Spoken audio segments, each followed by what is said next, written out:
Bom, vou falar um pouquinho agora sobre os algoritmos para solução segregada. No caso, para escoamentos incompressíveis, tá? Nosso foco aqui são escoamentos incompressíveis. Então, os algoritmos mais conhecidos: Simple, Simple-C, Simpler, né? E o piso. Dá para ver, os três primeiros são, não diria que são a mesma coisa, mas o segundo e o terceiro são variações do primeiro. E vocês vão ver que o piso, apesar do nome ser diferente, também é uma variação do Simple. Tá? Então, todos são algoritmos, todos que eu vou falar aqui, eles têm mais ou menos a mesma lógica. É a única opção? Não. Existem outras formas de resolver, sempre há uma outra forma, mas esses são os mais utilizados. Tá? São as formas mais conhecidas. Se for ver aí no OpenFOAM, no Fluent, são os algoritmos que aparecem lá. Simple, piso. O Fluent eu acho que tem o Simpler e o Simple-C também. E são os que vocês vão ver toda hora aí, tá? Pode ter coisa diferente? Pode. Mas esses aí são os mais comuns. Mais usados, talvez os mais eficientes. Bom, Simple. Semi-Implicit Linked Equations. Né? O método mais utilizado, não há dúvida. Tá? Bom, a minha experiência, né? É o mais utilizado. A grande maioria dos métodos são variações do Simple, né? Então vocês vão ver várias variações do Simple. Esses que eu falei e alguns outros. Como é que funciona o Simple? Né? Então eu vou admitir, né, um campo arbitrário de velocidade e pressão, dados UV asterisco e P asterisco. Tá? Então eu estou admitindo um campo de pressões arbitrário, né, vai me resultar um campo de velocidades que não seria exatamente o correto, né? Mas na prática o que a gente faz é a gente chuta, né, valores iniciais, né, de U asterisco, V asterisco, P asterisco, e aí eu posso escrever uma equaçãozinha desse tipo aí, né, que é a equação da quantidade de movimento, no caso aí na direção de X e na direção de Y, né, já na forma discretizada. Cada equação dessa aí é um sistema de equações algébricas. Se eu conhecesse, né, vamos dizer que eu conhecesse a solução, né, ou não conhecendo, né, mas estou dizendo que a solução eu estou representando elas por U, V e P, que seria a solução do meu problema, seriam representadas pelas variáveis U, V e P. Então eu poderia escrever dois sistemas de equações semelhantes, né, os de cima, só que em vez de usar U asterisco, V asterisco e P asterisco, eu estaria usando U, V e P, que seriam já a solução do problema. O que eu faço? Eu vou fazer algumas simplificações. É um método iterativo.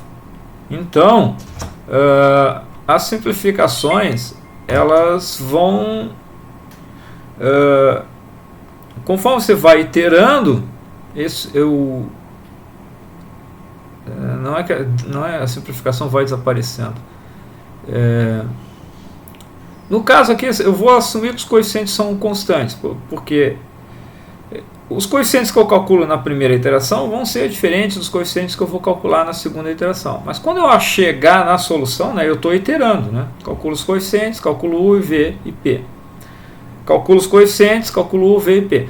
Vai chegar um ponto que, quando eu tiver U, V e P correto, eu vou ter calculado os coeficientes corretos. Tá? Então eu posso ficar iterando o resto da vida, que eu sempre vou calcular os mesmos coeficientes, sempre vou calcular as mesmas velocidades e pressão. Então, é uma hipótese, ok?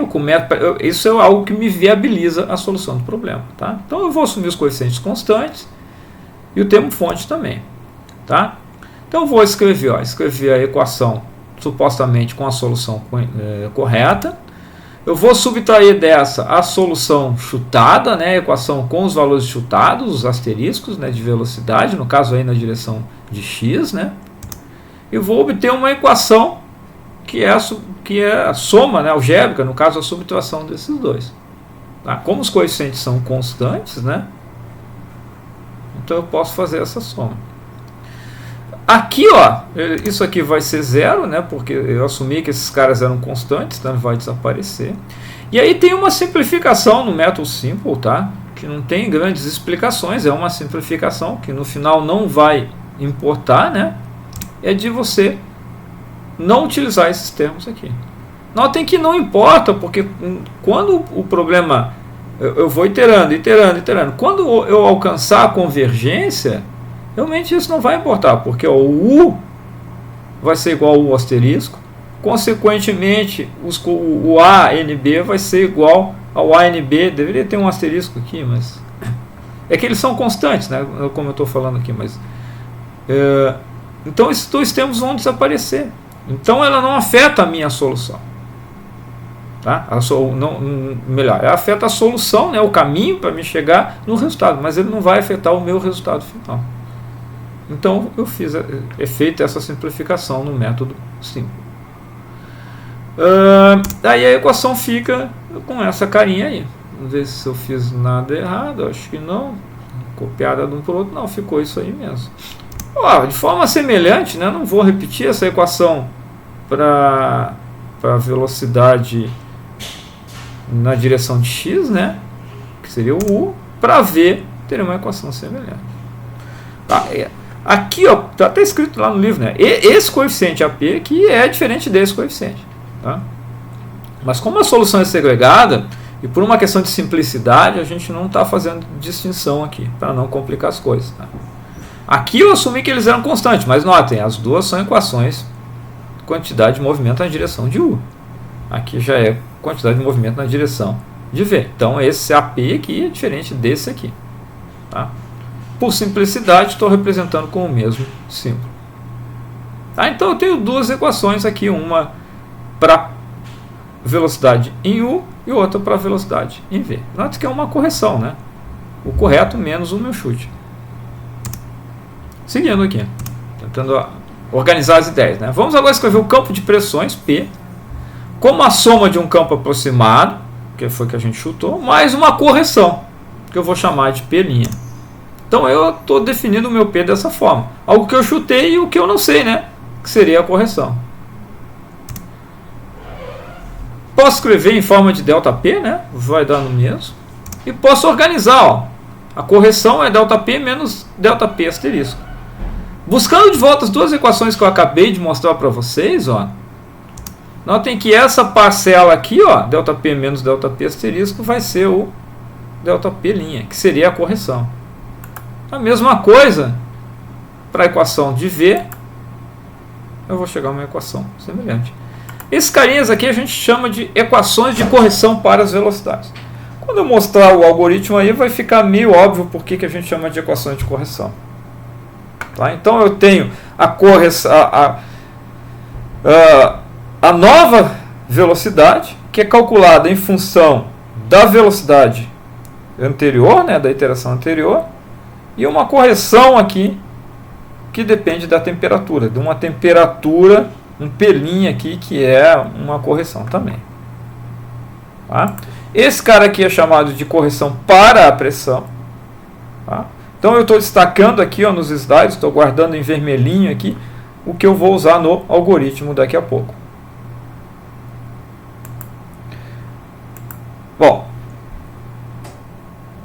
de forma semelhante eu posso escrever, ó, para as faces do volume de controle, né, aquelas equações eram por cento do volume. Posso escrever essas equações de correção para a face do volume de controle. Como é bidimensional, eu tenho 4 equações, para E, para N, para W e para S. Por que eu preciso disso? Porque eu vou pegar essas equações, substituir na equação da conservação da massa, e aí o que vai acontecer? Olha que legal, ó. Vai aparecer na conservação da massa o ΔP. Quem é o ΔP? É a pressão. Por que eu estou tão feliz? Eu estou feliz porque eu tinha que usar a equação da conservação da massa para calcular o P, e eu não tinha o P na equação da massa. Agora eu tenho.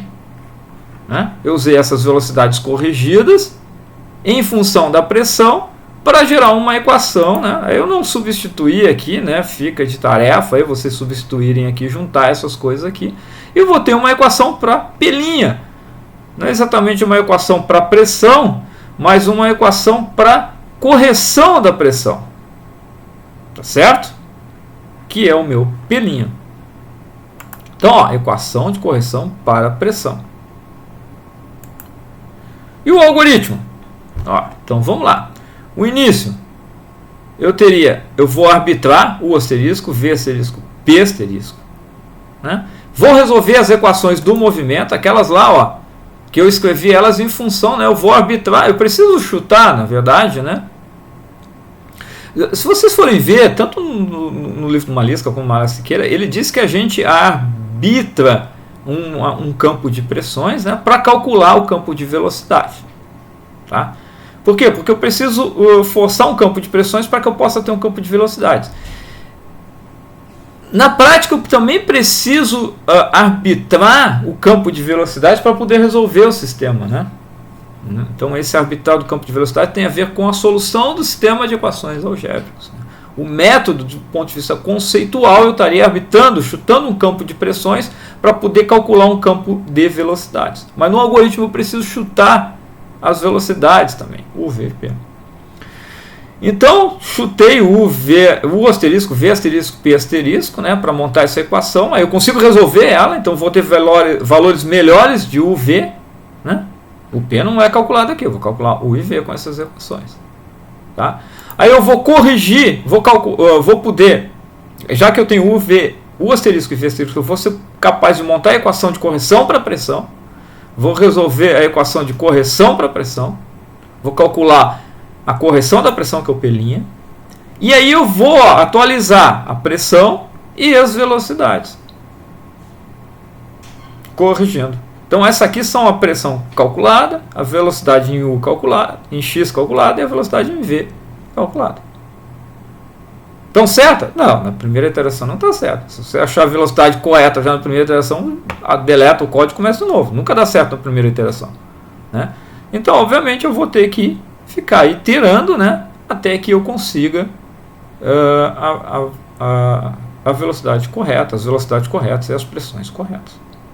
Tá? Então esse é o algoritmo simple, né? O nome diz de simples, né? Não é tão simples assim, mas também não é tão complicado, né? Óbvio, faz anos que eu trabalho com isso, então as coisas estão mais claras na minha cabeça. Como é que vocês aprendem isso? Implementando.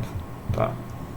É o único jeito de fazer. Eu não vou pedir o problema da Lead Driven Cavity, sugiro que vocês façam, se vocês realmente querem aprender volumes finitos, vocês precisam isso, mas não tenho tempo hábil para fazer isso aqui.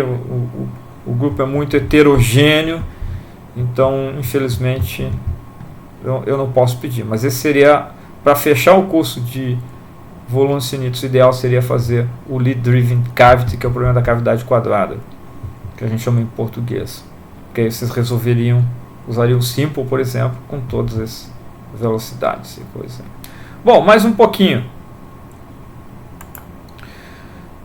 Na maioria dos problemas, a convergência só será obtida se utilizarmos, está errado aqui, né, um parâmetro de relaxação para a pressão das velocidades. Então isso aqui aparece lá no Fluent, no OpenFOAM, lá você tem uns fatores de relaxação, acho que chama lá, né? Então aparece lá, tu pode especificar normalmente para a pressão é 0,4 e normalmente é 0,7 para as velocidades. Dependendo do software, tu não pode especificar a velocidade em específico, tem que especificar para a quantidade de movimento inteiro. Então a gente sempre a gente retarda aqui a solução, né? A gente dá uma retardada na solução para poder convergir. Se eu não fizer isso aqui, dificilmente eu vou conseguir a convergência. Tá bom? Então é um parâmetro também, são os parâmetros de relaxação, e isso aqui é bastante importante. Simple C, tá? Vão emendar aqui, né? Ele é chamado de Simple Consistent. Ele faz uma pequena modificação. É semelhante ao método Simple. Tá? A diferença está simplesmente na forma de correção das velocidades. Lembra que eu tinha simplificado isso aqui? Ó? Eu não vou simplificar mais. Eu vou manter isso até o final. E daí aparece aqui, quando na equação de correção das velocidades, aparece esse termo aqui embaixo. O algoritmo é idêntico, o resto tudo é idêntico, só muda um pouquinho aqui o termo de correção das velocidades. Um paper que apresentou o Simple, coisa e tal, e mostra que ele é mais consistente, que melhora em alguns casos, coisa e tal. Na prática, eu não consegui ver muita eficiência, maior eficiência em usar o Simple ou o Simple C. Né? Tem um paper que apresenta o Simple C, né? E na prática, para mim, não fica grande vantagem, grandes diferenças assim. Tá bom?